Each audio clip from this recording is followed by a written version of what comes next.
Well, Angry Video Game Nerd struck inspiration for me last night, and Pikachu was cool to roll with it. So basically, as you can see on the screen, we're going to get into some Nintendo Power, and we'll go into detail. This is the Knights of the Black Lodge.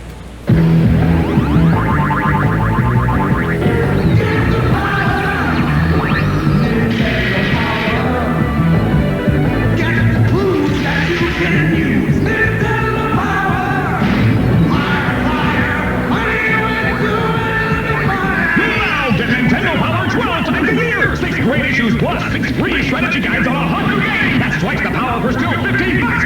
Call now. Good times, good times. This is Gray Fox 37. And Pikachu 23. And what we decided to do is we're going to review every issue of Nintendo Power that's come out since August of 1988, my birthday month, right on, up to December of 2012, basically. So it's going to be a really fun ride there. Basically, I'll just let you know ahead of time, I haven't read every issue. A lot of the earlier issues up to the Super Nintendo years was pretty much what I was reading, and I kind of quit when around the time the 64 came out because it kind of started losing its appeal to me, especially with the fact that the internet was starting to come out. So obviously, as they have that classic joke, print is dead from Egon, but also more so my PC gaming started taking over in 1996 heavily due to the fact that we had gotten our first Pentium computer, the MMX 200, and that started dominating my life more. I was a PC Gamer subscriber for several years back in the good times before Cux took it over, and I kid you not on that. So basically, we'll be reviewing every issue, reading over it, and having a good time with it. Couple things before we begin. This starting off is going to be the golden years of Nintendo Power, basically what I grew up with, and then around the time when the 64 and the GameCube come about, that's going to be more Steph's forte there. So Pikachu's forte there. So that's going to be good for that there. Mm-hmm. Oh, no comment? Okay. It's okay. No problem at all there. So, yeah, Pikachu just woke up from a 24-hour lethargic sleep, so... No, that was this morning! Yeah, I had to go inside, and it's this box like they have in the fourth or fifth Saw movie, and it looks like an elevator, and there's a bunch of electrical the fifth one generating. With the bus. I know where you are. Yeah, there's a bunch of electrical shit in there, and I have to hook up to a bunch of wires and stuff. Yeah. I was commenting on Apocalypse more so, but whatever floats your boat, I guess. So yeah, it's gonna be a fun ride. Basically, I never subscribed to Nintendo Power, but my mom would basically buy a lot of it for me, and I loved the posters in it. Probably like my favorite snag was when we went to a Nintendo convention that was at a hotel in San Antonio, and I was actually able to get the Ninja Gaiden 2 strategy guide, which was a special issue they had. I also had the Mario 3 special guide, which was so cool. I loved a lot of the guides back then. Before the internet came about, that's basically where you'd find your tips, tricks, just things to get jealous of people on, and we'll talk about it, reviews, upcoming games. I mean, it was just so much fun to read through these. I loved the art styles in it. Some of it was goofy, but I loved a lot of like the art style renderings they had in it. I loved the comics that they would show sometimes, and we'll get to those too. Obviously on the front cover here you've got this claymation here of Mario wearing the wrong type of overalls, and right type, but technically they're just kind of awkwardly covered, and you see Wart following him, and what we thought was Super Mario 2, but it ended up being Super Mario 2 USA, because Super Mario 2 is actually the Lost Levels, and Japan didn't bring it over because they thought it'd be too hard for Americans. It was a challenging game though, I'll give it that, but Super Mario 2 USA was originally Doki Doki Panic, which is basically an Arabic family that was trying to save a family that used to live in an old home that they started residing in, and they were kidnapped by Ward. So all the enemies in this and everything, even the Super Mario Brothers Super Show, pretty much weren't even part of the Mario universe. But here in America, boy, we really, really held it to our hearts, and it was such an unorthodox Mario game too. You know, picking up mushrooms and things. But there I am getting ahead of myself again. I'm just so excited about this because I love these smoke. Mushrooms to smoke. Look at this about you. Yeah. You flipped out the ride. That explains lots of weird things in the game. And if you hear me pause or anything, I'm still eating some lunch right now. How rude! I woke up a few hours ago. Well, it's the weekend, you know. I had a really busy week of work and whatnot, and yeah, it's been going great. But anyway, back to the entertaining stuff.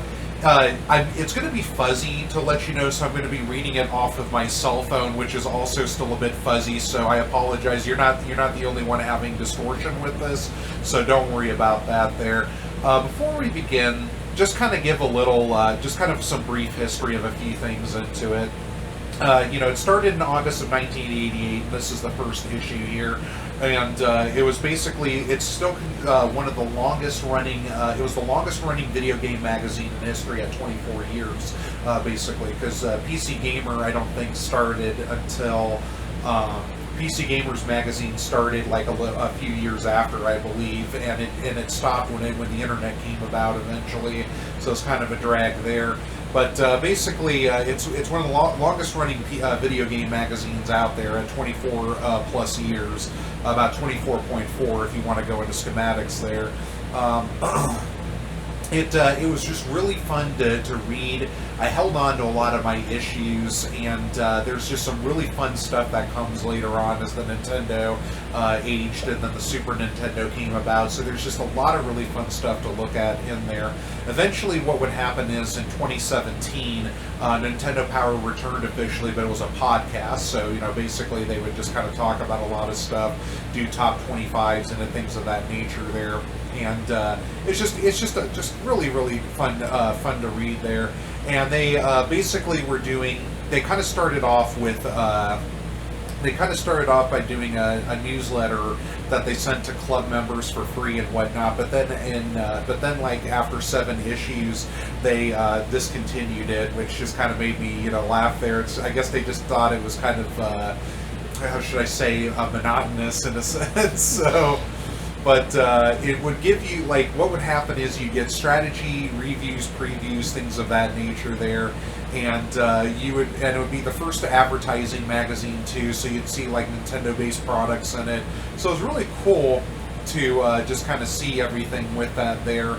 Eventually, what would happen is in July of 2005, they introduced like a newer design to appeal to like the limited gaming audience and things of that nature. So they created like a new logo and then format for articles, and then there was like this huge cosmetic overhaul and things of that nature.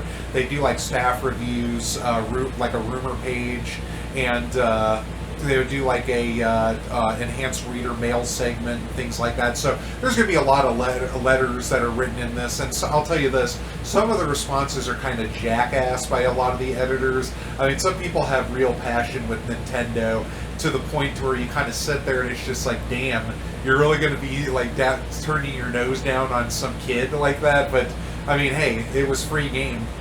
I miss these years a lot too, because a lot of the adults growing up during this time who were passionate about video games, as passionate as us kids were at the time, it was just great to see what nerds looked like in the 80s and 90s.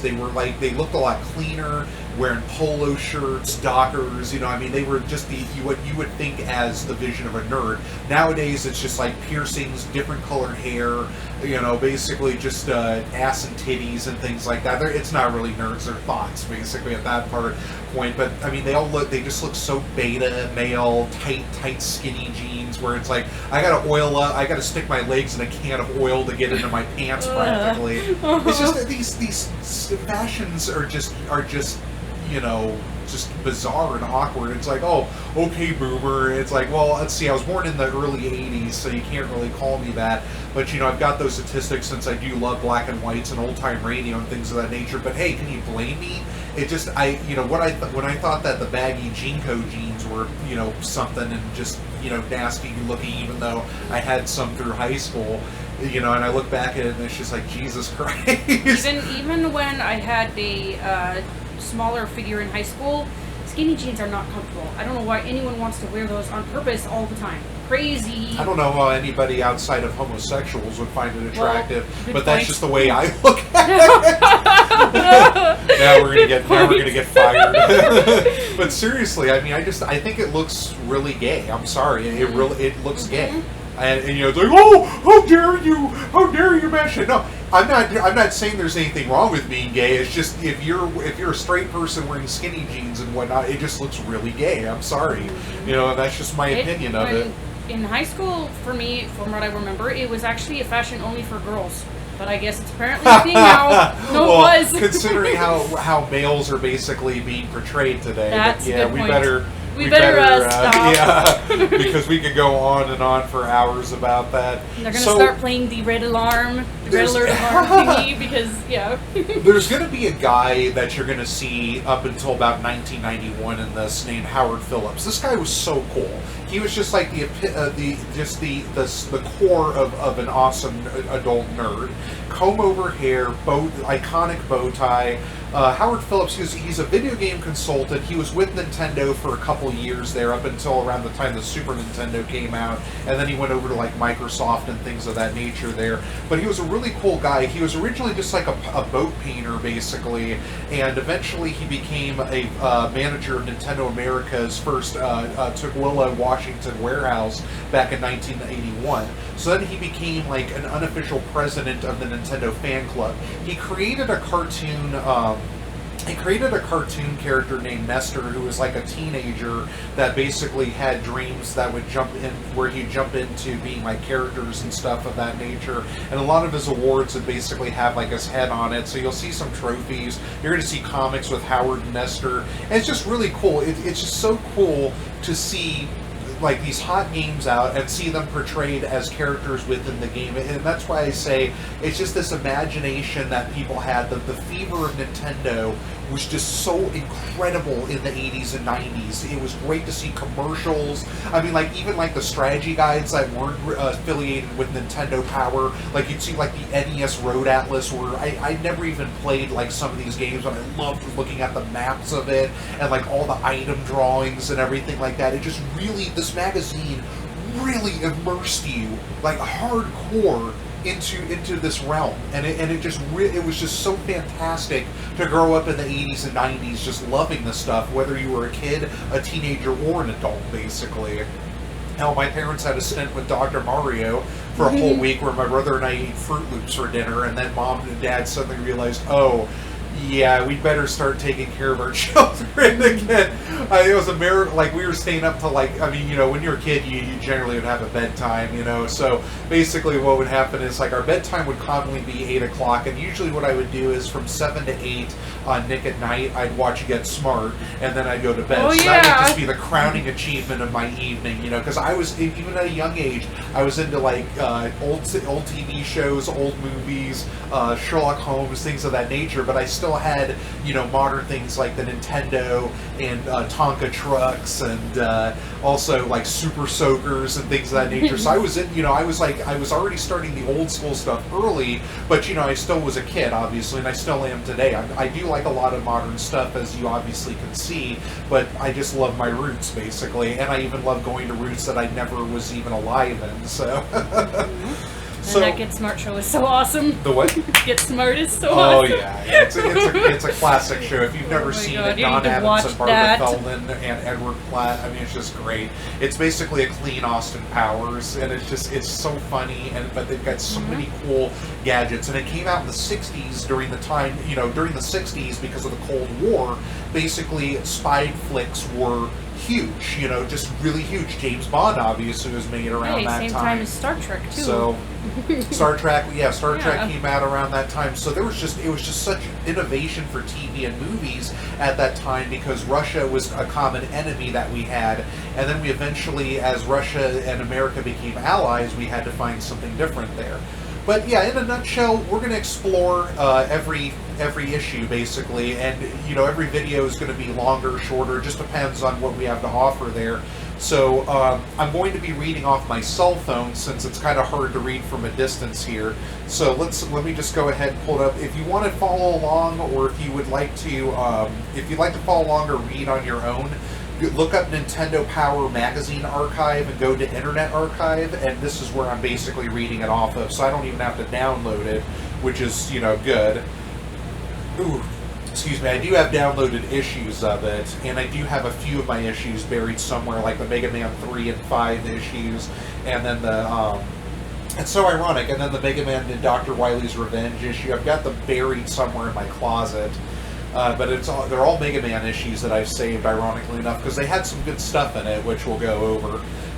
So we're going to go ahead and, well, here, let's see. We're going to go ahead and turn the page. There we go. So on this page, you see basically the power line to the pros, and it's a Washington area code. I know this because I used to work in a customer service job a while back, so I memorized area codes. Washington's a 206, the Seattle area, so it's 206-885-7529. We're always coming up with ways to help you play a winning game. On our power line to the Nintendo Game Counselors is one of the best ideas yet. In fact, we have so many video game fans calling that we're putting more game experts on the team. So be patient while we gear up to take more calls and answer more of your questions. Now, it'd be like 7 a.m. to 11 Eastern Standard Time, and that's 7 a.m. to 11 p.m., and then 6 a.m. to 10 p.m. Central Time, and then 4 a.m. to 8 p.m. Pacific Time. So basically, it was Monday through Saturday, so you'd have, like, more than likely, everybody gets Sunday off, then you get one more day off in the week, which is common for call center jobs. Sometimes you get to get weekends off, other times you'd have, like, spacious day offs and whatnot. It really, the Nintendo Power Line was like heaven and hell from what I've heard from people that have talked about doing that job. But here's the cool thing about it. You would get benefits for working this. They would give you like health care, dental, things like that. They even had like a life insurance package. And when you're, a teenager just coming out of college or in high school, just being able to have benefits ahead of time at an early age if your parents couldn't afford it and whatnot is just phenomenal to have there, basically. So I mean, like, well, at least good health insurance, if you know what I mean. So it's just great at such an early age to have these sort of things. A lot of times, though, it would be aggravating to get these calls because the way that Nintendo Power would run is that you would be playing, like when you saw The Wizard, that The Wizard basically implemented the Nintendo Power Line and kind of put an advertisement in. I mean, that whole movie is an advertisement. We're going to watch it sometime and review it kind of as a basically we'll be doing like an audio commentary of it as we watch it. But ultimately, it's really amazing what they would have you do. So back then, of course, we didn't have, you'd have computers to work off of, but they weren't like as, obviously this is the late 80s, early 90s. Some people would have computers at their stations, some wouldn't. You would basically have to draw maps and things as you play and things of that nature, and sometimes you'd end up starting to play games that you never played before. So people would think like, oh, it's great to be just sitting back playing games.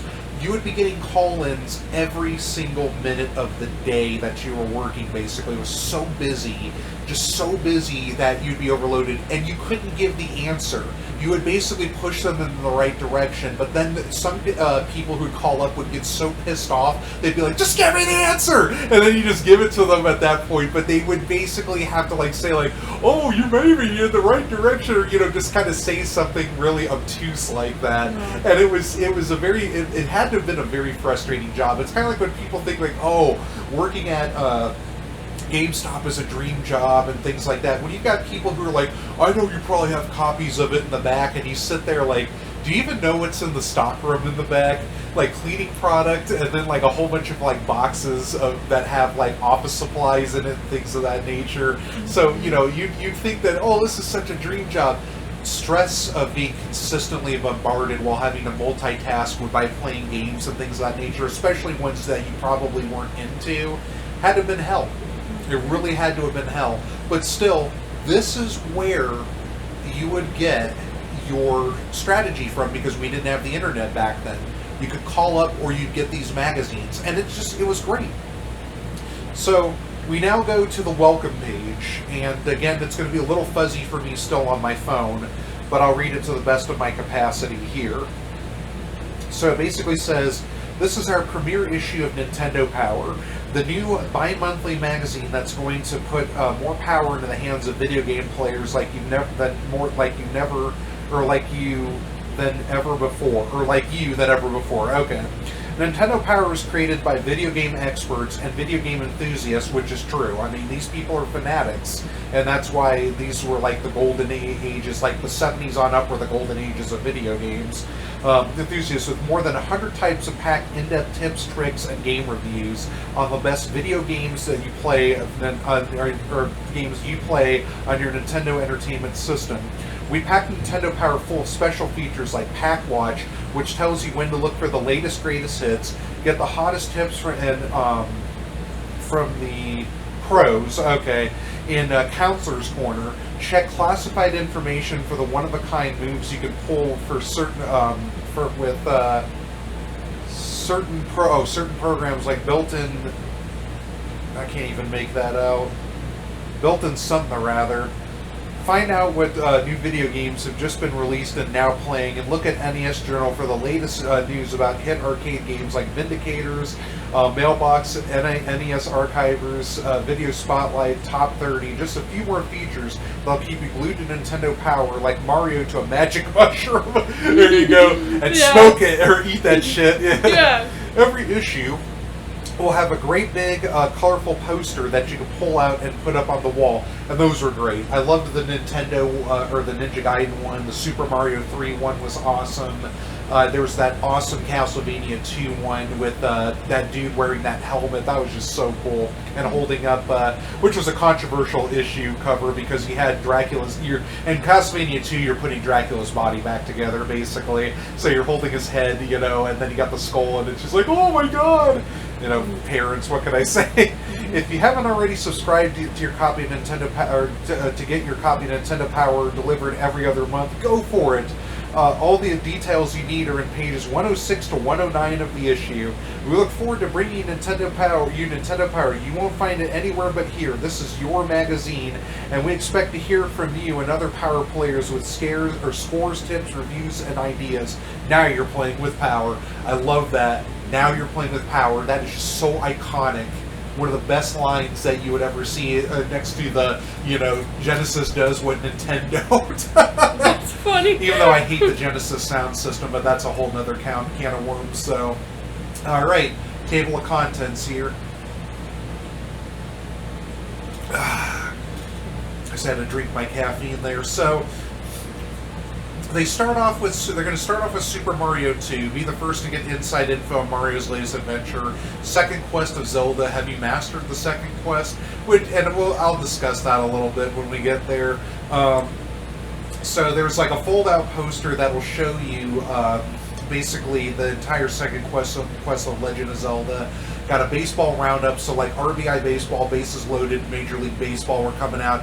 I loved RBI Baseball. Hell, I still play it today on my emulator. It was just so much fun. Bases Loaded is a lot better, especially if you're a baseball enthusiast, but I love the simplicity of RBI Baseball, especially when you can rack up really high-scoring games in that. I'd sometimes watch the computer play too while I'd be working and things like that out of sheer boredom. But like I said, good times. You know, my roots are still with me. Counselor's Corner basically is going to help you, it talks about like strategies for games and stuff, secret techniques and classified information. Howard and Nestor, you know, the press shows off his stuff. Pack Watch is like what's going to be coming out. Players Contests. Now, these Players Contests were cool because they'd be doing like a lot of pop culture stuff that would be relevant at the time, like Bill and Ted's Excellent Adventure, Total Recall, RoboCop, things of that nature. You know, movies like the R-rated movies that are just so awesome with big name stars that you love. But obviously, you know, you wouldn't be able to see those movies unless your parents were either watching with you or just were passive, like, who cares? You know, you're eventually going to learn about this stuff anyway. But those are really cool. Then you'll have players polls where basically players will talk about their favorite games. Next issues will obviously show you previews of what's going to come out in the next issue. Double Dragons, so you get to see the NES port of a classic arcade game there. Gauntlet, they'll be talking about Gauntlet, basically, the dungeon crawling game with the 4 heroes. Contra, obviously a classic side-scrolling shooter. Wheel of Fortune and Jeopardy, Contra yes. has the penis alien. The penis alien. Yeah, a lot of rip-off from Alien. Then you got Wheel of Fortune and Jeopardy. Yes, they actually did make game show games, and I did own a cart of Wheel of Fortune. Oh dear. It was, let me tell you something. For the time that these games came out, because Jeopardy and Wheel of Fortune were really, really, really, really big, basically, when game shows came out back in the 50s, 60s, 70s, 80s, and 90s, they were pretty huge. They started losing their fizzle as the cyber age came about, but they were still big and popular. And there's much, but back then, if you were a fan of the game show and everything like that, it was fun to play and get around with. Hell, I may even play Wheel of Fortune. Basically, I'll just tell you this: the computer cheats hardcore. But we may just want to play. We could play around together with somebody else, because you could do I think they only do or I think you could do 3 players, but you just have to pass out to your controller. It's been a while since I played it. They got video shorts for latest releases, NES Journal, so it'll basically kind of give you, covered mailbox, so they read over things. Archivers, so they'll basically see how your scores go up against other players.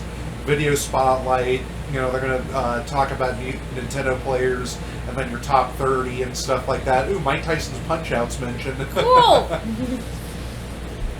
So, Super Mario 2, so you got this cute artwork of the enemies on the left there with Wart and Triclyde and a Snippet, and then you got the little flying Shy Guys and stuff. Is Snippet a dog? Snippet's one of those, they spit bullets out. Oh, that's they're the Shy Guys that spit bullets, yeah. Mario's back in action and now ready to conquer 7 worlds with the help of Mario and his 3 friends. So you can play as Mario, Luigi, Toad, and then Princess Peach.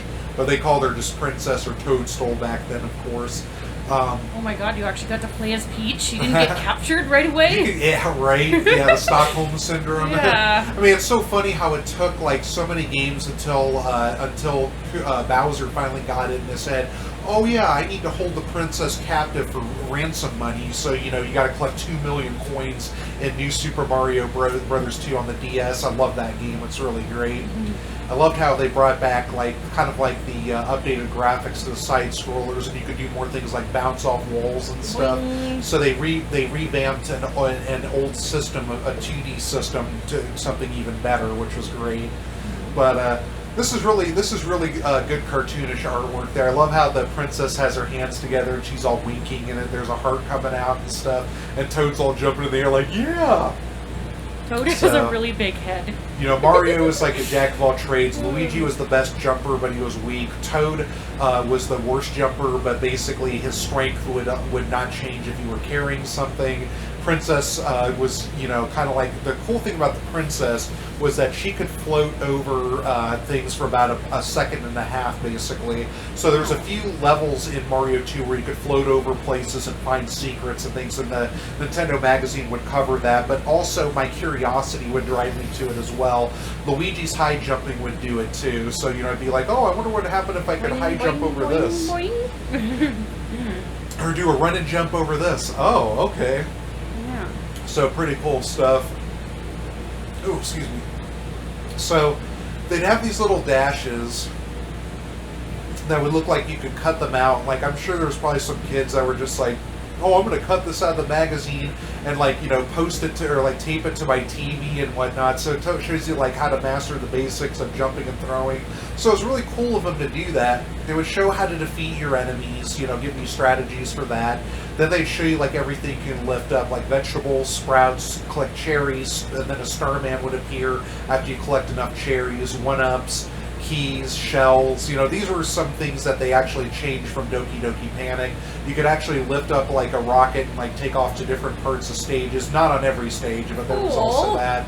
that have like the POW block, which would shake up enemies and stuff. Mushrooms, which would take you to like a subspace realm where you could basically collect an extra health point from it. So you'd start off with 2 health points. If you would hit down to 1, you're shrunk down to like a small size, and then after you get hit after that, it's like you know. Oh yeah. But you could get up to 4 health points, so you would find these potions that you would drop in specific areas near it, and it would basically take you to a subspace where if you picked up the plants and stuff, it would give you coins that you would play in a bonus stage. After each round, you'd play a slot machine. If you'd match up properly different things, you could get up to like 5 lives depending on what you matched and everything, which was pretty cool. And these mushrooms would add to your health, and that's where you'd find them, is in the subspace. But if you're like a speed runner, usually you wouldn't even bother getting those, obviously. So then they show like a whole kind of like mix and mash of bosses and enemies that you face in it.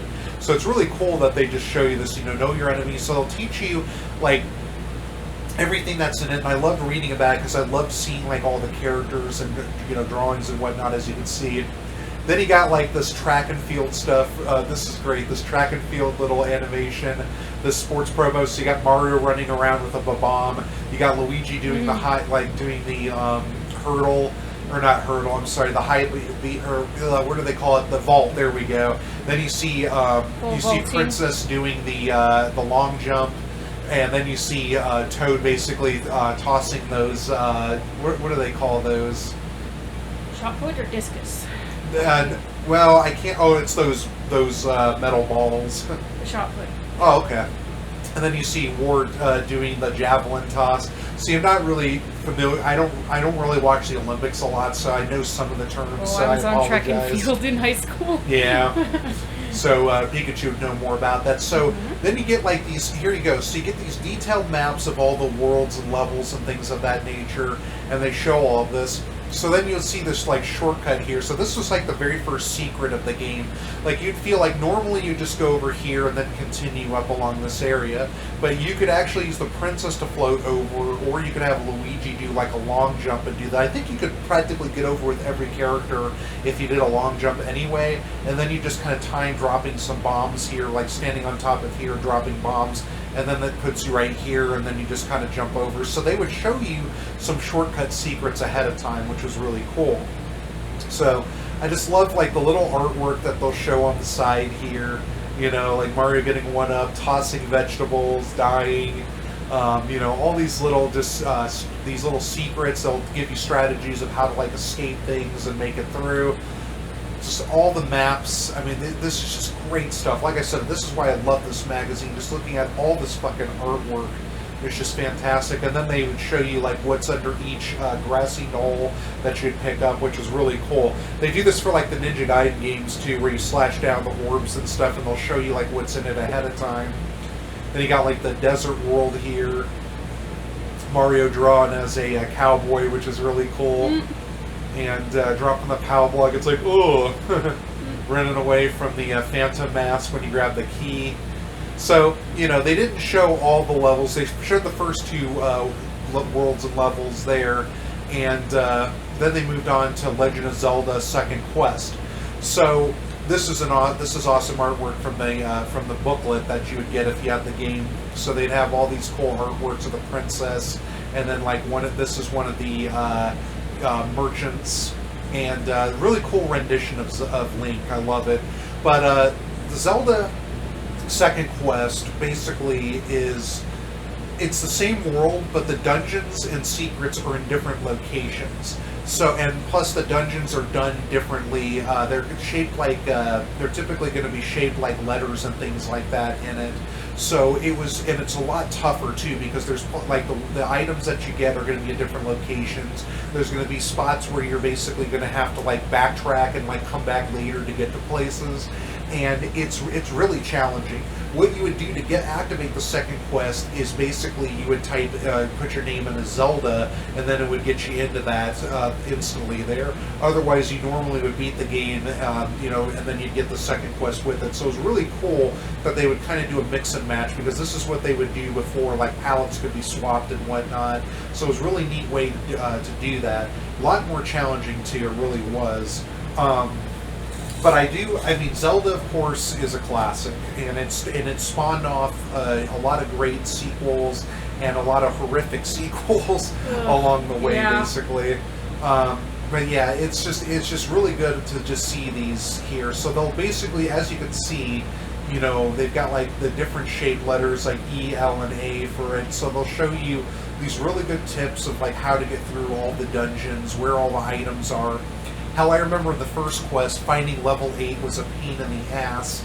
I mean, I just was sitting around like, where the hell is it? Like, if you thought finding level 7 was difficult until you discovered you had to use, or that little secret where you had to use the flute in that abandoned ferry lake, and then it froze the lake over, and then you could get in. If you thought that was difficult to find, level 8, you know, you kind of sit there, and then all of a sudden you're like, you know what? I burnt trees before and found things.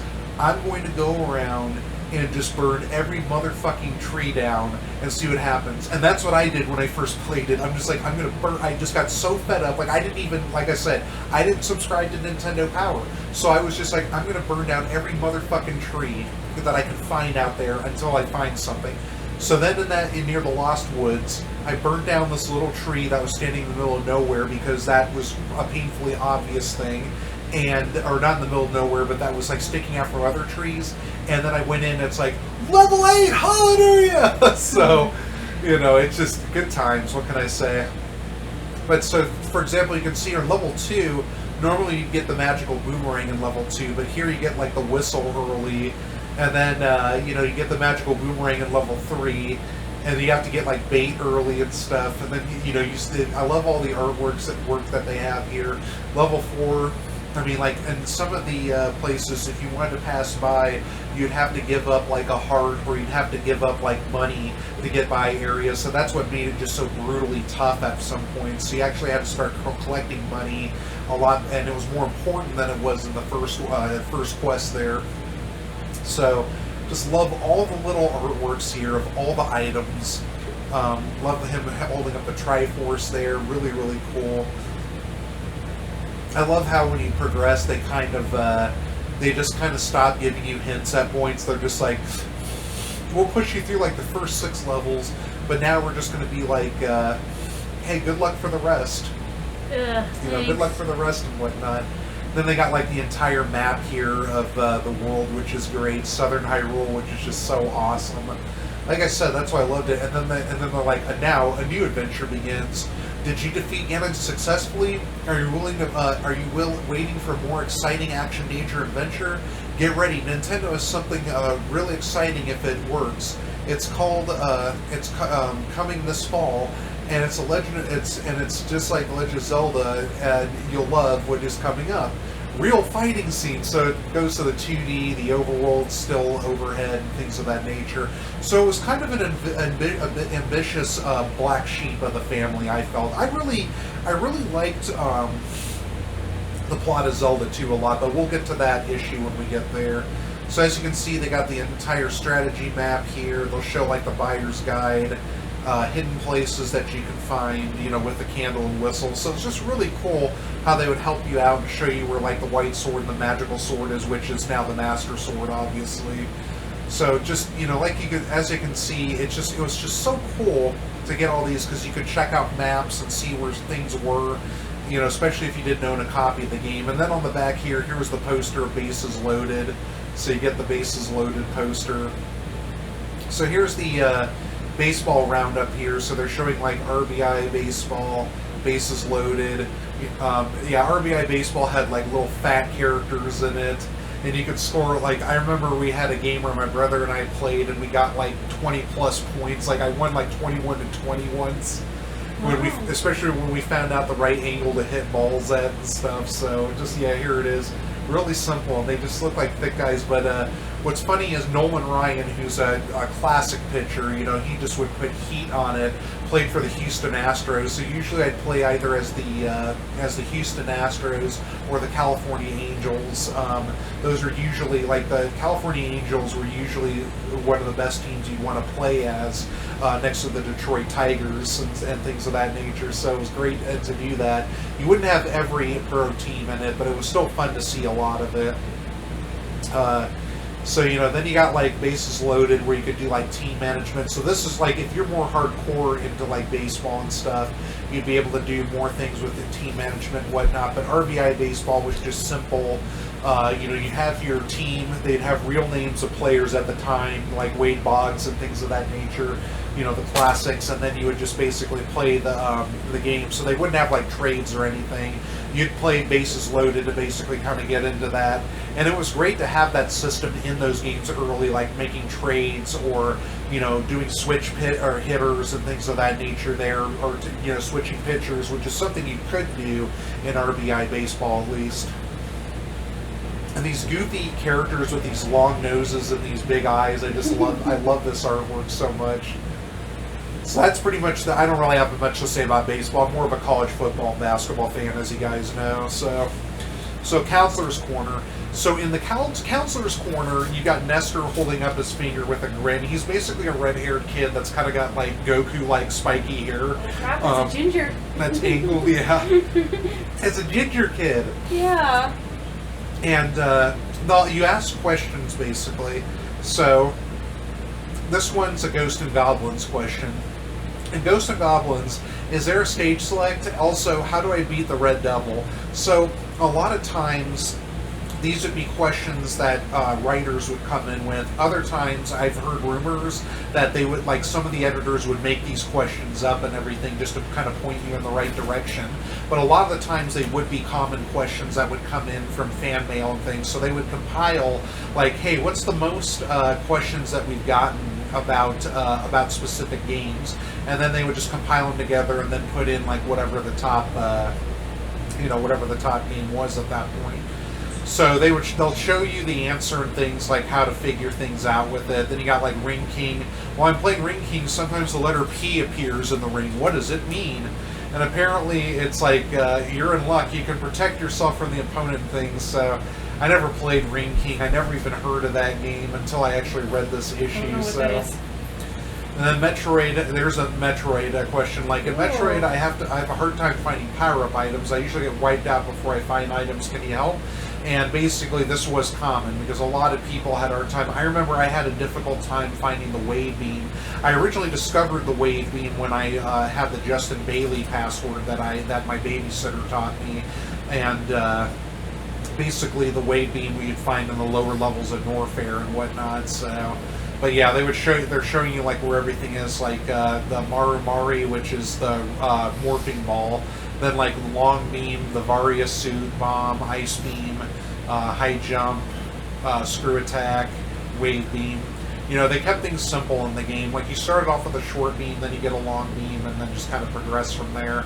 I loved the booklet to this game too, because they were calling off Samus as a dude, and then at the end of the game you find out Samus is a chick. So yeah, that's cool. Especially the Justin Bailey code. Then you got the Super Mario Brothers. Are you ready for Unlimited 1-Up? So this was a very popular, next to the Negative World secret, this was a very, very popular thing, where at the end of World 3, what would happen is, like, at some of the levels where Koopa Troopas would come down, you'd basically be jumping up and down on a corner there and hopping on a shell over and over. And then what would happen is you'd get a ton of 1-ups. Then the funny thing was that because the Nintendo's numbering system wasn't that high back then, they would show anything past 9 lives as like an A, B, C, and then they'd show like crowns and stars and things like that. Oh. So it was really, really odd numbering system that they had. And I actually learned this from a neighbor across the street when I was living in Tennessee. He showed me how to do it, so I was actually able to finally beat the game by racking up a ton of 1-ups. So this was probably one of the very coolest tricks that they taught there. Kid Icarus, no matter what I do, I can't defeat whatever. Please give me some advice. Rygar, before they redid it, it's like, how can I get the Pegasus flute? And Rygar was a pretty cool game. It had a really awesome soundtrack to it there. So then you got Castlevania 1. No matter how many times I try, I can't beat the 5 boss characters. Can you give me some pointers? So it's really cool that they do that, because sometimes the boss characters can be slightly tricky. And by the way, it's just it's 6 actually if you count the bat, but they're only showing Medusa, the mummies, Frankenstein's monster, Death, and then, or they call him the Grim Reaper, you know, but it's Death, and then Dracula himself. Oh, they figured out that we're having fun again. So they'll kind of give you a few like pointers there, and then Akari Warriors, you know, they give you the ABBA to revive yourself over and over. That's a classic Angry Video Game Nerd episode. ABBA, he uses it to revive the musician that sleeps behind his couch, and then like you do the stage select thing where it's like you know, up down A B left right A B up A down right left B up left A right B left right A left up A down A right left A start. So basically, What the heck is that supposed to do? Oh, it's a stage select code for Akari Warriors, and it's just so unbelievable. So then you got this little comic of Nestor. It's like, help, please get me back from my get my life back from my father. He's glued to the set. So yeah, this was iconic. Some parents got really hooked on it. Then Mike Tyson's Punch Out. You know, it's just like I've had several bouts with Tyson. However, I've never beaten him. Please help. How do I win the dream bout? So, you know, it's like when you see him wink, get ready to dodge. When you see him close his eyes, he's going to go for the uppercut. What I loved about Mike Tyson's Punch Out is that he would definitely try to knock you down in the first round each time, like he did when he was in his prime in the 80s and whatnot. Yeah. Now, what was funny was after he got accused of rape, basically my dad, like we were trying to rent Mike Tyson's Punch Out from Blockbuster Video. My dad wouldn't let us do it because, you know, he's just like, oh, I want you to get something with that rapist on there. And we were, you know, we didn't really know what the hell was going on and stuff. And honestly, I think Tyson was set up, despite the fact that he was, you know, obviously had issues. But and it was funny, I think in Late Night with Jimmy Fallon, I think they actually had Tyson as a host, or as not a host, a guest, and he actually tried playing himself in Mike Tyson's Punch Outs in front of the audience, so I thought that was funny. Speak Up. Counselor's Corner is all about questions you have concerning NES game packs. We'll answer all kind of questions like how can I defeat this opponent, or where should I find hidden objects, and if we get enough inquiries on any one game, we might do an entire feature. So like I said, yeah, it basically would either be some of the editors would just kind of like put things in if there wasn't like a common theme, or they would just find like a whole like list of requests and then be like, okay, let's just slide it in there. We'd like to help as many of you as possible, so please send your requests for advice on how to get out of any video jam, and we just might with the response. Write to Nintendo Power, Attention Counselor's Corner, P.O. Box 90333, Richmond, Washington, and then there's your zip code. This was before the internet walkthroughs not Richmond, that Redmond. I use all the time to have, so that Fox can help me play my Pokemon games, because where the heck do I go now? I need to find this, but I don't know where it is. Oh, that's nice. Just eat my burrito here. I love the artwork of Howard on the phone, and then there's another phone and a stack of tall papers behind him ringing, and then there's another phone there, and Howard's all sweating. This was, and he's just surrounded by mountains of papers. This is pretty much what you're gonna see. This is if you were working there in the Counselor's Corner or for Nintendo, the hotline. This is pretty much a great emulation of it. You think it's a joke, but it's actually pretty ironic. So here's the Howard and Nestor comic. Ooh. So you see Howard smiling with his bow tie and comb over. Nestor's kind of giving a grin with his raised eyes, and the Nestor is crossed out and written in Nestor's little spray paint style. Hello, I'm Howard Phillips, president of the Nintendo Fan Club, and this is my good friend Nestor. I should be president, Nestor says to himself. Playing Zelda today, I see. You should have found levels 8 and 9 by now. Oh, I'm just messing around. I know where they are. I can't find them. I bet you've forgotten where they are. You think you're so smart. Are you kidding? Level 8 is hidden in the second screen, up third from the right, under the tree in the path. So you see what I mean? It was a pain in the ass to find that fucking dungeon. An awkward sounding place. I didn't check that tree, says Nestor, and that's where I was just like, and like I said, I didn't even read this, and I found it on my own because I just got the idea I'm going to burn every fucking tree down. Level 9 is under a rock on the 6th screen from the left of the top. Use the map on page 35-6 of this magazine. I should have looked at there, and that's Spectacle Rock, so you bomb it, and that takes you to level 9 on the first quest and second quest as well. Anything else I can help you with? Yes, or I mean, no, I already knew where they were. I could have found them on my own. Right. Thanks for stopping by. See you next issue. He's not so smart. So yeah, this is kind of like a good little launch for the Howard and Nestor comic, which ran I think it ran for about 3 to 5 years, give or take. So classified information. So this used to be on these classified, like these mass manila envelopes where you basically tie strings around them to seal them and whatnot. And they would basically put it on that format. So this was basically where these agents that would have these numbers like 001 here, like ice hockey, which is another classic kind of RBI baseball style sport game, where they would just be kind of like, pull the goalie and go for it and things of that nature. So they had some good tips and tricks here for you, like secrets. Build your forces fast. So they give you the infamous Konami code, which will give you 30 extra lives for Contra by Agent 099. So hey, it's Barbara Feldman. Yeah, it's 99. Cool. And then Gunsmoke, which is another kind of Nick at Night TV show. Heavy hitting hardware. Rad Racer, which of course was driven with the Power Glove in The Wizard. No. Athena, Mushroom Magic means maximum strength. I never played Athena. Has Unique Artist played it? Probably. Probably. Mike Tyson's Punch Out, another world circuit. So they give you, you're looking to pick a fight, enter the passkey commands as shown below, and then you'll go to another world circuit. You'll wind up in a whole ring, and then you'll be earning your title over and over again. So that's pretty cool there. Arachnoid was a really weird puzzle game. They had a stage select for that. Ring King, Endless Energy, so that was another boxing game. They got Ninja Kid, Fate, Flame and Fortune.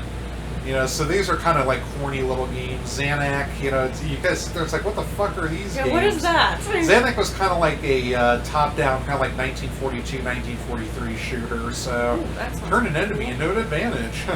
Yeah, but it kind of looks like an Action 52 game. Oh, crap. No, thank you. So Double Dragon, street tough moves to move to attack.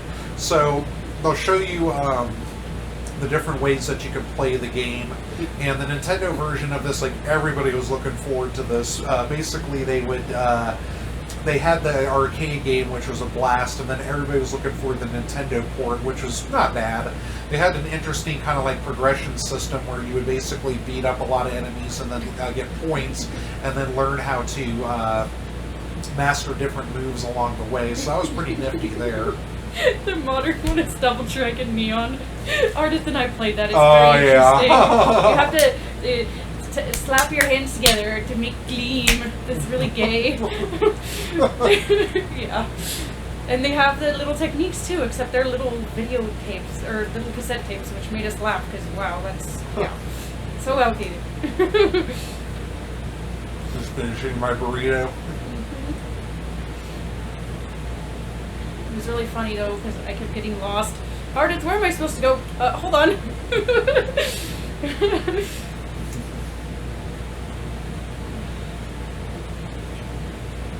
Love the music for Double Dragon though. It's so awesome.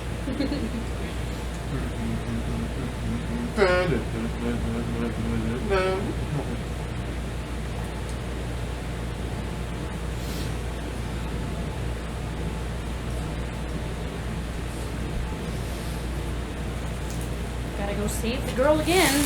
Marion, yeah. I love the artwork here on the left side. This is probably the most badass on the issue so far. It kind of has like a Fist of the North Star look to it. Ooh. Love those boots too. Very, very 80s. So they basically kind of show you try to increase your hearts. The hearts will basically give you more of these moves here that you see on the left side of the screen. So I love how they just kind of lay out attacking the enemy, which is awesome. Yeah. They give you little tips on mission 1, like how to avoid certain things, kind of a map of where to go. It's pretty straightforward anyway. And there's Linda with her whip. And there's the Bat Dude. I love how the numbers have a dragon that basically are shaped like the numbers, like a 2 dragon, 3 dragon. That's pretty cool. That sounds like the Dragon Balls with Dragon Ball Z. There's a Bobo looking all badass. There's Chin. And this is your last chance, mission 4. Yep. So they obviously don't show a lot of those. And then I guess this is Jimmy here. Who is the shadow boss and where is Marion? You know, I guess this is Jimmy Lee here. Awesome boots there. And I love how Billy looks there. That's awesome. So Fist of the North Star. And then here's Gauntlet. And that artwork is so freaking cool. That's just as cool as Billy over here. Challenge the Gauntlet for the return of the Sacred Orb. I loved playing this when I was in not Tennessee, in San Antonio. There was a Mama's Cafe, and I loved it. They had a Gauntlet arcade system there. I loved playing Gauntlet. I always played as the elf because I loved how fast he was, and being a Legend of Zelda fan, he looked like Link to me. So they had show like some of the rooms here and stuff. So you would basically go through as either warrior, wizard, elf, or Valkyrie. And each of them would have their own strengths and weaknesses. Like the warrior would be the best attacker, and defender, or good defender, but his magic sucked. The wizard would have pretty good attack, but his defense sucked, and he had no weapon to fight with. Like the warrior had an axe, but the wizard's magic was awesome. The elf had pretty good magic and pretty good attack and stuff. He was really fast, but he had kind of weak armor and had like a dagger to attack with up close. Then you got the Valkyrie who had a sword. She was pretty much my favorite. She had a sword, a good defense with her shield, and pretty good attack too, and pretty good magic. So she was very well-rounded and fairly fast too. So if people say like, oh, video game women have never been strong, well, there's a first example there. Samus too. Yeah, there you go. But we didn't know about Samus being a chick until later, but That's still. True. I mean, Samus still carries one of my favorite Nintendo babes. Peach was useful in that first Super Mario thing. 2, yeah. Oh yeah, Peach was very useful there. So they only showed like a few of the rooms, so it's kind of a quickie run through there. Then you got Contra. You got Contra over here. Avoid the penis alien. I just love that artwork for Contra. It's just so awesome. That cover is just so cool. So they basically kind of show maps, how to infiltrate alien bases from like each zone up to the waterfall there. Then they get to, Wheel of Fortune, so they'll just be like, oh, fabulous prizes. Like, they got this little Porsche 911 here, which is cool. And they'll show you, like, puzzles. Now you can find all these on the internet, like on Game FAQs and whatnot. Yeah. You can find the answer to each puzzle, basically. There's a but that makes website you a cheater. called Game Facts that you can find a lot of stuff on there. Yeah, Game FAQs is a really good place. That's kind of where IGN. Yeah, well, IGN sponsors it. IGN are full of a bunch of betas anyway. Yes, well, some of the walkthroughs are at least good, but yeah, otherwise don't read the comments. And then here's Jeopardy. And I love how Howard's got $2,500, Nestor's got -1,000, and then Annie's got like 100. Annie kind of looks like an older sister to Nestor there. But I love the little artwork there. And then you do like Jeopardy, and then you have to move your mouse pad around to like spell out what your answer is, what is or whatnot. So now they got these video game shorts like Legendary Wings, which I'd never played before. Iron Tank, which was a really fun game. It was a top-down game where basically you drive a tank around and fight artillery and enemies and things of that nature, and you could get like super weapons for it and stuff. It was really, really fun. I played one of my friends in elementary school had it and would bring it over and we'd play it. And it was made by SNK, who made Crystallis, which is my favorite Nintendo RPG. And then you have like Gunsmoke. And that's pretty much based off of the classic TV show, which like every kid today would be like, what? You know? Oh, I know what that is. Then everybody's like excited for Rambo, but then you kind of discover, yes. you're not even using like the M60. Okay, you know, it's like you're running around fighting with a knife. Great. Dragon Power was basically a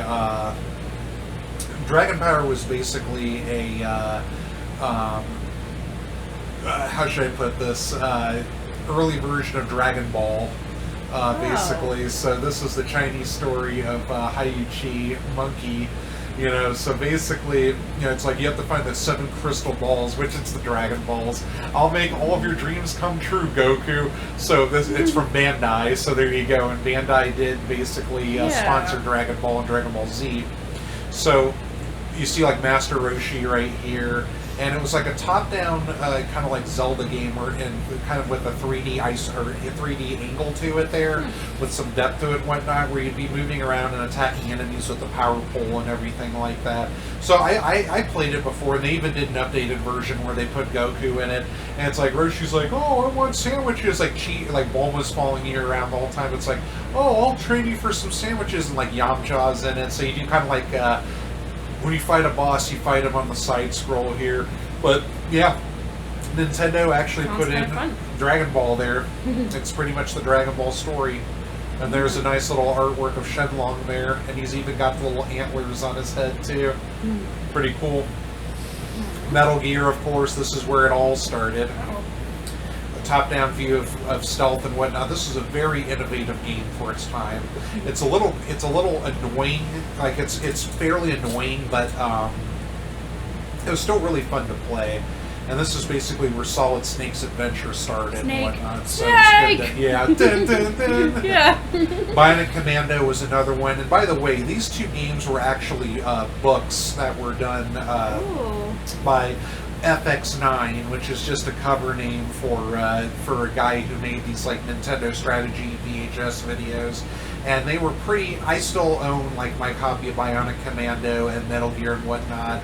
And I mean, but when you're growing up, it was like the Worlds of Power book. I even had the Mega Man 2 one. When you were growing up, you didn't care how fucking cheesy it was. You know, you just loved it because of the fact of, hey, you know, I get to play this game, and you know, I get to play this, or I get to read about playing my game, even though the dialogue, especially in like Castlevania 2, was just so cheesy. You know, this kid gets warped in with Simon and is all going around and shit like that. Gonna bite into your neck and like a cherry popsicle. Fuck you. But anyway, Bionic Commando was another great side-scroller where basically you could use a bionic arm to like swing between places, or like level yourself up, or you know, lift yourself up to places, and then you'd have like a gun to shoot enemies and things of that nature, and you'd go to different sectors and zones, and you were basically just trying to excuse me, take out a lot of enemies and then stop a super weapon from basically coming about. City Connection was a side-scrolling car shooter game where you would basically just have to, like, there's these little strips that you can see here, and you'd have to collect all the white off of it to progress, and then these enemies would come at you. You'd collect oil cans, and you'd, like, shoot them at these crazy cars and stuff. I played this with my my girlfriend's, or no, not my girlfriend, my neighbor in Tennessee. Her name was Lee. And she was a great friend of mine, and we would play that a lot together. Stephanie, ironically enough, was a girlfriend of mine back in my elementary school days before Dad got transferred to San Antonio. I mean, you know, Memphis was good times, I'll tell you that. That's where I basically got into my Nintendo power. I mean, that's when I got my first Nintendo. And they got Ikari Warriors 2 Victory Road, so you're like on the moon in this one, and, you know, God, it's just, you thought the first one was bad, that one's like far, far worse. Star Force was another just obscure shooter. Freedom Force was kind of like kind of similar to like an urban guerrilla Mission Impossible type game. So, you know, things like that. So here's the Pack Watch. So Indiana Jones and the Temple of Doom basically was the next game. Well, unfortunately, like, they didn't really have a good Indiana Jones game until they did the trilogy for the Super Nintendo. And what was cool about it was it played out a lot like the Super Star Wars games, which were classics. Oh. They got this Chesterfield game that I'd never even heard of, Terra Cresta, which I've barely heard of, Golgo 13, which is based off the professional anime. So, you know, that was pretty cool there. 1943, which is a classic top-down World War II shooter. And then Zelda 2, The Adventure of Link, of course, is on its way. Jackal, which is like a military game. Blaster Master, which is a classic side-scroller. Empire City, 1931, never heard of it. Simon's Quest, which is Castlevania 2, which is, you know, people got mixed feelings about. Life Force is kind of a, it's like the Gradius 2 technically. It kind of is a format of Gradius. What's funny about it is Life Force also was like a very, very interesting British sci-fi movie that had Space Girl in it, and, you know, and you definitely need to look it up. It pretty much showed a girl with a really nice body who would kiss people to death because she was a space vampire, and then was like super attracted to this one American major and stuff. And I actually saw, it was the first time I saw a pair of boobs when I was growing up, so it was really awesome to see that. Platoon, based off the Vietnam classic movie. Lee Trevino's Fighting Golf. Oh, okay. Lee Trevino was a popular golfer around the time. World Games, which is basically using the Nintendo footpad and whatnot. So they actually, in a future issue of Ninja Gaiden, they actually have a group of like kids get together that basically kind of do this like little match between each other and whatnot, and they wear like blue and red and stuff, and you get to see what 80s kids hairstyles looked like back then in that. RoboCop, which is okay. Oh. Xenophobe. What? You know, it's so ironic. It's so ironic because this is like, you know, SJW's like favorite terms usually. Oh, you're so afraid of people crossing borders. Not really. I just, you know, don't want people breaking the laws on. I want people to be fair. Marble Madness. I mean, I don't have a fear of people cross the borders unless they want to cause harm. But anyway, Marble Madness was a game I played. It was a little puzzle game where you'd roll a marble around, kind of like an isometric maze. I didn't like it much. California Games was cool. That was something that Kevin Keane and Captain and the Game Master was fond of, and there was actually a California world there where you'd basically do like surfing and biking and things of that nature. I actually played that game on the Amiga, ironic. I think it was either the Amiga or the Commodore 64, one of the two, and I had to move my joypad left to right to get the motorcycle running, and I was like, oh, okay. Or dirt bike or whatever it was. It's been a long time since I played that one. But I remember that shifting it left to right just to get it to move, and it annoyed the hell out of me. Yeah, that's annoying. So here's the Players Poll. Just fill out our Players Poll survey, and the grand prize is 10 great games. So these are these awesome contests they had. Like 1 of 10 would get Super Mario Brothers 2. You know, so it's just great. And then there's Howard presenting it. You know, you see what he looks like today. He's gotten old. So you basically, so at this time this magazine came out, there were 87 Nintendo games that were already in existence, basically. Whoa, already? And you're seeing like the first Mega Man there game and stuff. You don't see 2 or anything like that. You know, you don't see Crystalis yet or anything of that nature. You see the first Castlevania, so you see Legend of Zelda, then you see Zelda 2, The Adventure of Link's coming out. So here, you see this guy had already filled it in here. This is 612 is a Minnesota area code. Oh, he's got that filled in there already. So this is 13 years old. And then how do you like it? So they'll ask you basically a few polls, and then usually they would have kind of like a secret question for you, and then kind of ask you, how old are you? How many games do you currently own? How long have you owned your Nintendo? You know, what games look good out of this issue? So you'd send it in, and you know, do like the stamp there and send it to Redmond, Washington. And if you got picked, then obviously what would happen is that you'd win the contest. So it's really fun that they would have this for kids or adults and things of that nature. So, you know, you got your contest winners. It shows how they'll be selected. Howard's all super excited in his Nintendo Power little jersey sweater there. Yeah, these were 80s and 90s styles where you have the little stripes on the arms for like sleeves and whatnot. NES Journal, what's wire into the NES pipeline as to what's happening around the world. So this was really cool because they would show like a lot of video games going on around the world. They'd even talk about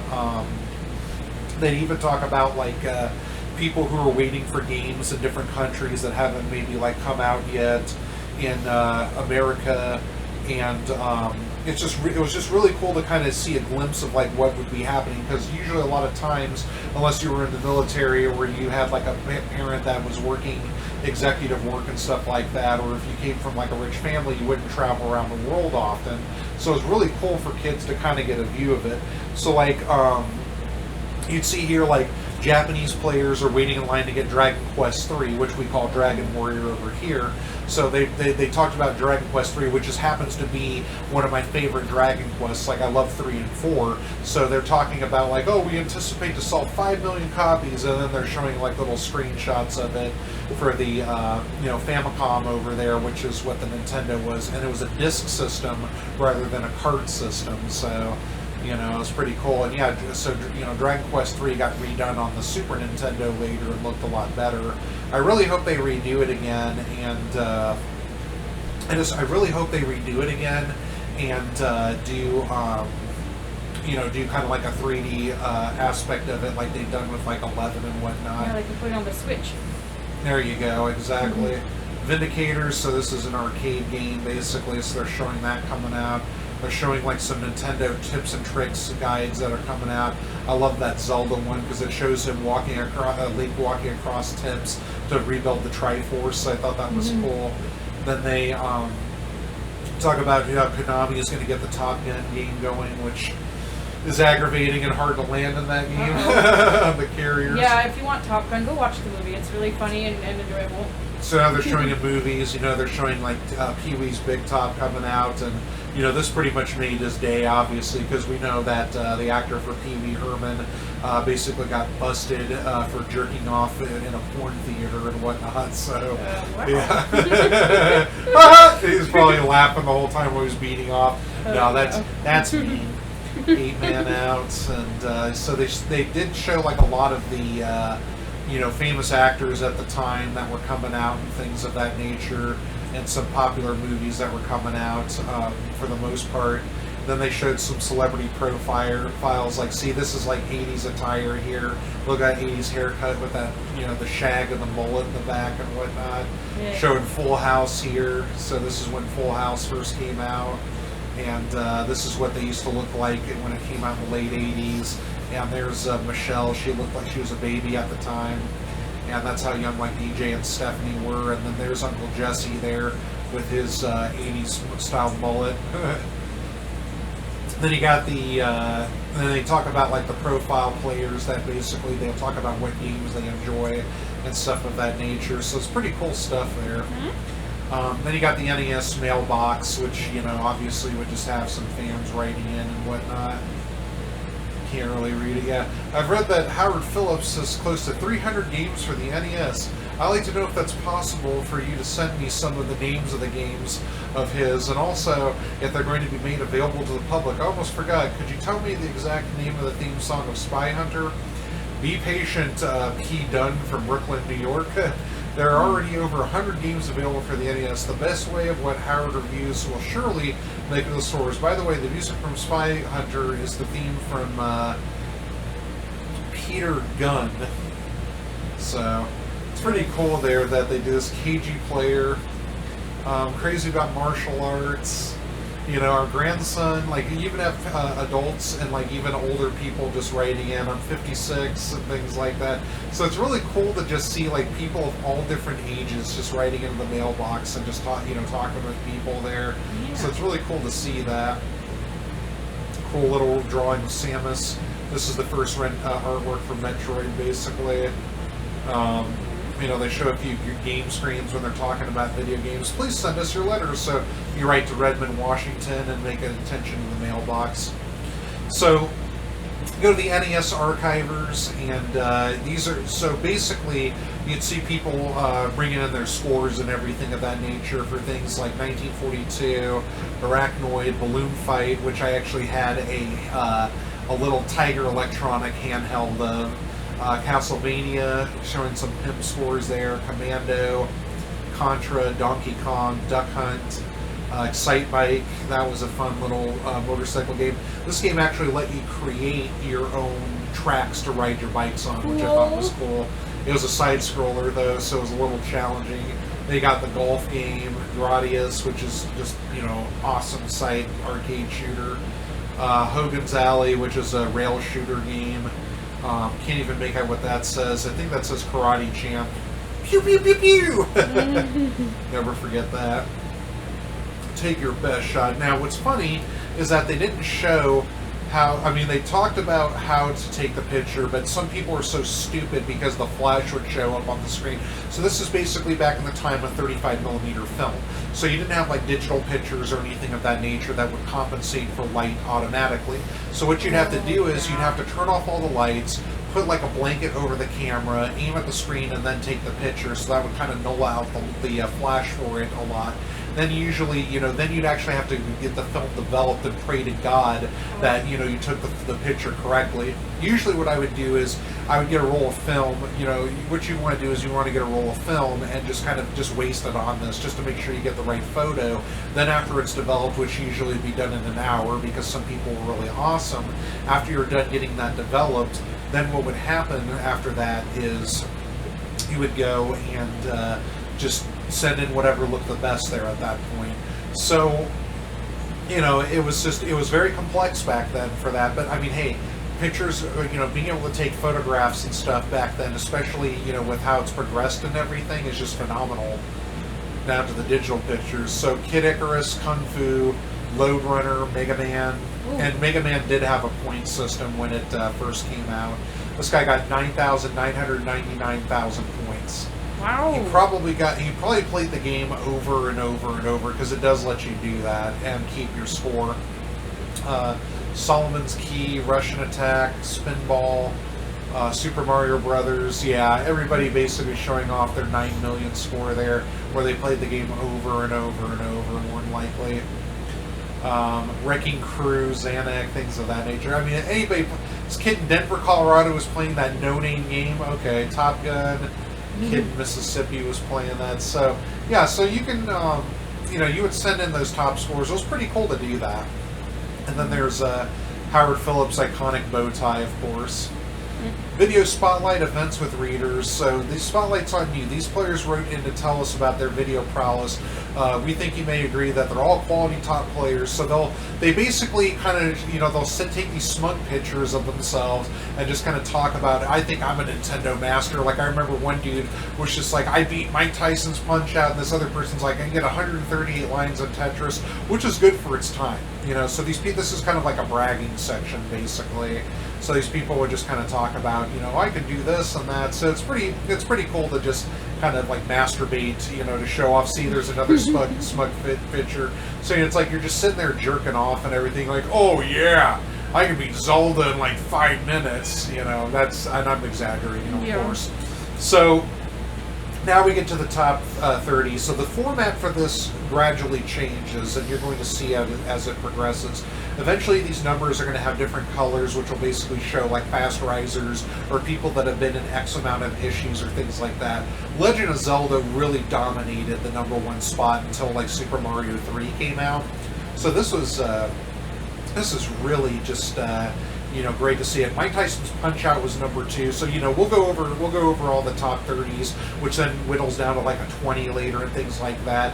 So you got like Legend of Zelda at #1, Mike Tyson's Punch Out at #2, and I mean I don't blame it. It was a great game. Metroid at #3, that's no surprise. I'd probably switch Metroid to 2 personally, but they got Super Mario Brothers at #4, Kid Icarus at #5, RC Pro Am at #6. Those RC racing games, I don't know what the hell this is doing in the top 30 to begin with, but you had a lot. I mean, I guess it was addicting. Racing Ice games hockey, are apparently fun. Ice hockey at #7. I mean, that game sunk fast. Rad Racer at #8, which I can understand. Top Gun at #9, yeah, whatever. Double Dribble at #10. Ooh, corner shot. I'm going to keep hitting a 3 over and over. Pro Wrestling at 11, Castlevania at 12. Castlevania needs to be in the top 10. Yeah, come on. Goonies 2 at #13, which doesn't belong there. Kung Fu at 14. Wizards and Warriors at 15. That was a fun side-scrolling adventure game. You know, Wizards and Warriors is definitely top 30. Russian Attack, never heard of. Mega Man at 17, that needs to be higher. Yeah, come on. Excitebike at 18, that's about right. Ikari Warriors at 19, no. Spy Hunter at 20, that needs to be higher. That was a top down game where you drove a car around that was kind of like James Bondish with like bullets and things like that. That was pretty fun. But then you had to figure out when you made it to like the wider sections which direction to go to so you could get to the boat and then eventually beat the game. Oh. Baseball at 21, Contra at 22, that needs to be higher. Ghosts and Goblins at 23, that was a tough game. Side Pocket, which was basically a pool game. Mario Brothers at 25, you can see how desperate they are. Renegade, never heard of, at 26. Section Z at 27. Side Scroller, similar to Metroid in a sense. And what was funny is they were saying, my babysitter was trying to tell me that Samus's brother was in Section Z, but you know that was a lie. You know, it's like, oh, he's a kid, he'll believe anything I say. Gradius, and I did for a while until I figured things out. Gradius at 28, that needs to be higher. Ring King at 29, and then Rygar at 30. You know, some of these games need to be like booted out, but honestly, you only had like 70-something games to work with, so I kind of got it. So here's the top 30. Players' Picks was Mike Tyson's Punch-Out at number 1. Pros' Picks was Legend of Zelda at number 1, no surprise. Yeah. But then Dealers' Picks, RC Pro-Am, and I'm like, I guess that's why they kind of jumped it to 6. I guess it was just really addicting, you know. As Mike Tyson knocked out Zelda, watch out for 5th ranked Wizards and Warriors. Yeah, Wizards and Warriors is great. When Iron Sword came out, it was even better. So, here's the next. So we've reached the end. So, next issue of Nintendo's Power, Simon's Quest, Bayou Billy, which is pretty much Crocodile Dundee done Nintendo. Bionic Commando, you'll get to look into it there. Oh. So Howard basically has his autograph here. You know, dear player, we hope you enjoyed reading the first issue of Nintendo Power as much as we enjoyed making it. We spent many hours doing research, playing games in order to bring you the most complete reviews, the best tricks, and the raddest reading ever. Love these 80s terms so much. Raddest. I even jetted to Japan for a week to work with our Nintendo Power staff over there. You try to explain Wheel of Fortune to someone who doesn't even speak English. It was great to make friends and to meet some pretty our hot game players too. Maybe we'll even profile them for a future issue. Cool. Nintendo Power will come out every other month, and we will provide you with the very best in Nintendo journalism, or video journalism. We discontinued the fan club news so that we can devote all of our energy to making Nintendo Power the best magazine you would ever subscribe to. What could be more fun? So if you have an opinion about something, a hot tip you want to share, we'd like to hear about it. See you in September, Howard Phillips. P.S. I'm working real hard on Zelda 2. Look forward, it's going to be great. Join us on the vast Nintendo Power. Don't be left out. Subscribe today. So here, you would basically send in like your little postcard to subscribe to it there. Yes, I want to subscribe to Nintendo Power for a special introductory rate of $15. I'll save $6 off the cover price. So you would get 12 issues for $15. Wow. It's not bad. Yeah. You know, not bad at all considering. Offer expires September 30th of 1988. Or you can call 1-800-521-0900. You know what? Let's call that number. And see what happens. Yeah, why not? Let's go ahead and, you know, sometimes I'm interested in a lot of these 800 numbers. Now, we're not going to call the 900 numbers, obviously. You know, I mean, there's probably still a few that exist out there, but those actually charge you directly. Let's do 1-800-521-0900. Let's go on speaker. Thank you for calling Nintendo. After 18 years and over 28 million calls, we have discontinued our live game counseling service. We want to thank our many fans who used our service throughout the years. Although we no longer offer live help, we have many options available for gameplay information. For online gameplay information, you may want to try our website at Nintendo.com. Another source for detailed gameplay information is the Power Line, Nintendo's 24-hour automated tip line, with information on over 150 games. The number to call is 1-425-885-7529. This is a regular long-distance call and toll charges may apply. Once again, thank you for calling Nintendo. Well, that's really cool. Yeah. That they still have, they incorporated the internet, and they still give you like those little, things. It's like after 18 years of devoted service, we're coming down some. So it's great that they've got that automated recording there. So that's really, really cool. So here's the back cover here and everything, and there's the number again. Save $16, blah, blah, blah. And then it's like, so here's the thing here where they show the little, this is just kind of an after written by somebody. Our goal is to preserve classic video game magazines for years gone by before they're lost forever. Yeah, and it's great too, because I really love to see kids just look into this and have a blast with it there. So that was fun. It's really good. It's great to take a trip down memory lane like this. It's enjoyable. Excuse me. It's enjoyable. It just brings back a lot of good memories. There's a few issues up the road that are going to be iconic to me, basically, because they started my fandom of a lot of things. Like when we get to the Mega Man 3 issue, they're going to have Deja Vu in it, which was a game that wanted me to, where I wanted to be a detective and stuff. Yeah, the detective It's game. a point-and-click adventure, which came off the Amiga and Macintosh, ironically enough, but they had to edit it for the Nintendo and everything. But it still had really, really funny lines. Starkiller and I eventually are going to do a playthrough of Deja Vu, which will probably happen after the whole quarantine shit basically runs away. But we'll keep doing this. We'll involve our friends in it. Like one day I'll have to get together with Ardith and Boku, and we'll just kind of talk about this together and stuff. But basically Pikachu and I wanted to do a trial run of it today, and I really liked it. It was really fun to do. Pikachu, basically likes to absorb the knowledge, so that's why she stayed quiet and things of that nature there. But it's also stuff that I would tell. I'm also, not only am I telling you guys about stuff from my personal knowledge, but also I'm educating Pikachu a lot from my personal knowledge too, because she didn't grow up in this era. So nope. I mean, I grew up in the 90s technically, but I was I was born in 92, so exactly. I didn't get my first system until probably 2003, and it was a GameCube. So. Yeah, exactly. I did play a 64, so I will be talking for some of that when we get to it. Yeah, it's great to talk about this stuff and just kind of look over contests and things. Now, the contests are going to get much more awesome along the way, so I really can't wait to see the celebrity contests and things of that nature there. And I've got some fun stories to tell about a lot of that, like the kid who won in Mississippi who won the Bill and Ted's phone booth, and then the kid who was supposed to be a mask too. He actually, because that movie never came out, he got a cool $5,000 out of it. And the Nintendo 64 came out around the time, so he wanted to get Pilot Wings because he loved it on the Super so much. So we'll talk about that when the time comes, when we see those. So really looking forward to the Simon's Quest issue. Really looking forward to Mega Man 3. Looking forward to the Ninja Gaiden issues, the Super Mario 3 issues. I mean, it's going to be great. They even have a strategy guide devoted to Final Fantasy, and that'll just be kind of like a quicker video, basically. What system, that game pack that you got that has the Knights of the Round and all those, what system did that come out on originally? Knights of the Round. Those are arcade games. Oh, those are arcade ones. Yeah, they did have some ports to the Super Nintendo. Like Final Fight had a port to the Super Nintendo, but it wasn't as good. Not because they took away Roxy and Poison, but also they took Guy away. And the music and sound effects were awesome regardless.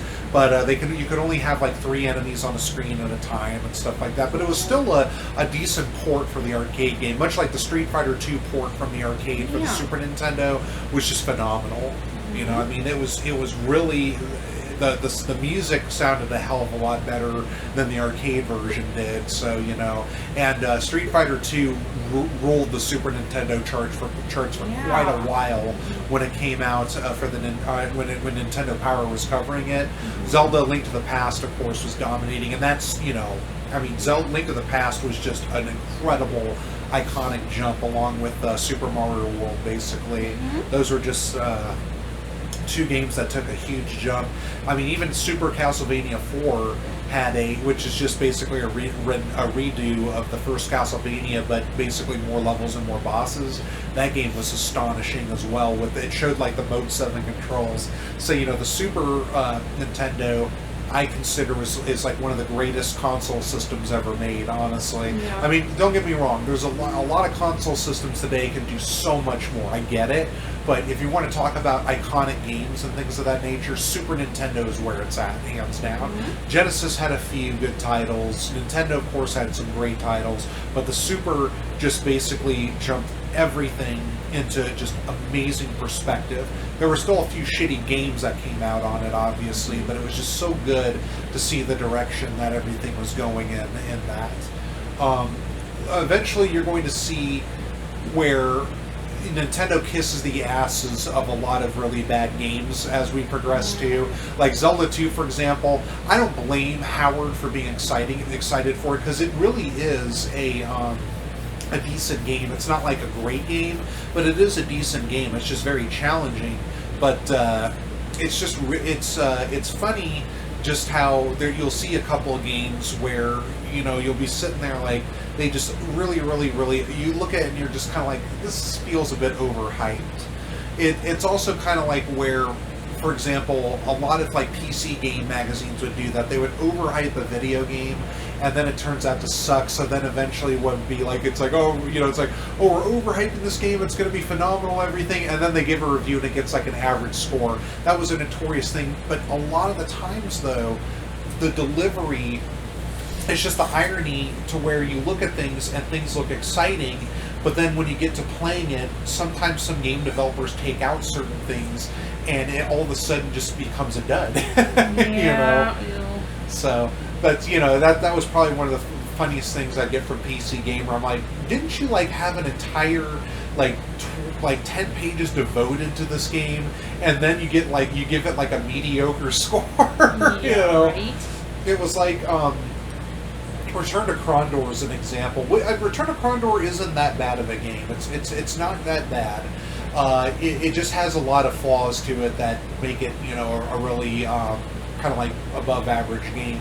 But they put in, like, I remember PC Gamer put in a whole section where they were talking about what was it? They were talking about the like the book that Raymond Feist was coming out with. I love the Midkimia world. I love the Krondor books and everything in Midkimia. But they put in like a few paragraphs of his recent or latest book into it that you could read in the magazine, which was just awesome. They show a lot of screenshots. They would super hype up for it. But then the problem was that there were a lot of... the game got an 80% by PC Gamer, which isn't bad. But with how much they were hyping, you were expecting them to rate it like an 88 or above, which would commonly be, a editor's choice, until they bumped that up to 90, which ironically was around the time that Thief 2 came out. They gave it an 89, and they gave the first Thief game they give a 90 editor's choice, and then the second one they give it an 89. But Thief 2 is clearly the more superior game. Like Thief 2 has like one of the best level designs. I mean, both games are awesome, don't get me wrong, but Thief 2 has the best, like some of the best level design in any game to this date. Karis. The word of Karis. Yeah. So it's just phenomenal how I would sit there and be like, you're really going to be giving it 1 point lower when it was clearly the superior game. You feel more like a thief in the the Well, that should have been robbing 100 there, like right? robbing banks and just really cool mansions and, And stuff it also like has that. Benny. Well, Benny technically has been in all of them, but yeah, the voice actor. Benny when is more in the when second they drop one. Benny, yeah. I tell you, Thief and Thief 2. I'll probably have to do a video talking about my passion for that series. Yeah. Eventually. I would do a playthrough, but there's like so many out there, and here's the thing, I don't remember where all the loot is, and I get easily freaked out. It's not that it's a hard game, it's just I easily get freaked out by the zombies sometimes and stuff. And then the other thing is Thief 2 does get extremely challenging on its final level, and it drives me crazy. Yeah. So, I don't want to go through that crap, honestly. It's really frustrating and time-consuming. So that's why, people have been like, if you love the game so much, why don't you record it? It's like, believe me, I've been considering it, but it's just one of those things where it's just very time consuming at a lot of parts, and plus, a freak out. I know I'd get a laugh out of it too, but believe me, I just. It takes courage sometimes to play those zombie levels, and even still to this day, I still get freaked out. Mm-hmm. But that's the first issue there. So next time we'll be going to the second issue and basically taking a look at Simon's Quest and things of that nature there. I'm really looking forward to it. It'll probably happen along the road. On April 30th, I will be getting 2 games. I'll be getting... or is it the 29th? Let me see. Is the 29th Thursday? Let me take a look here. Today is 27? Today's the 26th, so 27, 28, 29, 30. 30's Thursday. Okay. That is when I get paid. So, the 30th, I'm going to be... the 30th, I'll basically be getting 2 games. I'm going to get Trials of Mana, and then I'm also going to get... Streets of Rage 4, and I'm going to get Streets of Rage 4 on Steam, so basically Pikachu and I can play it. We've actually played those Capcom beat-em-ups that I got on the Switch and whatnot. They even put Night Slashers on it, which is that great. game is so much fun. And even though Pikachu can't see, if I tell her where to go, she does fairly well. So we'll do Streets of Rage 4, which I'm really looking forward to. I never owned a Genesis, but it was really good, kind of Final Fight beat-em-up style. Genesis is the one I don't like the music. It hurts my ears. Well, they have the classic music and the up-to-date music, so we don't have to worry about, doing that. High-pitched noise is bad. But they had, the Genesis sound system was pretty crappy. There were a few things like the Sonic games where it sounded really cool, obviously. But basically we'll be playing that. Trials of Mana, I'm debating if I want to get it on Steam or if I want to get it for the Switch. So I'm still kind of debating that because I could record a playthrough of that, but the problem is that it's only a one-player game, so that's why I'm just kind of bummed out about that. So I might... Oh, go ahead. Oh, you're good. I'm done. I was just saying it's lame. It is. I might just end up getting it for the Switch, more than likely. That's probably what I'll end up doing. But we'll get to another issue of Nintendo Power, so I'll be devoting a section to it. And I don't know how long it's going to take to get through all of these, but it was really fun to do this in-depth and just talk about things. Because the people that kind of recorded reviews of this about 8 to 10 years ago only did like 10 to 12-minute videos. But I figured we'd do kind of more of an in-depth and take a look at it and kind of do a read-along, So... But anyway, that'll be it for today. Really glad that you could join us for this, and we'll see what happens up the road. Not sure when we're all getting back together again, but we definitely are going to have a James Bond movie review coming up for sure. But in the meantime, this is Gray Fox 37. I'm Pikachu 23. And you guys have a good one.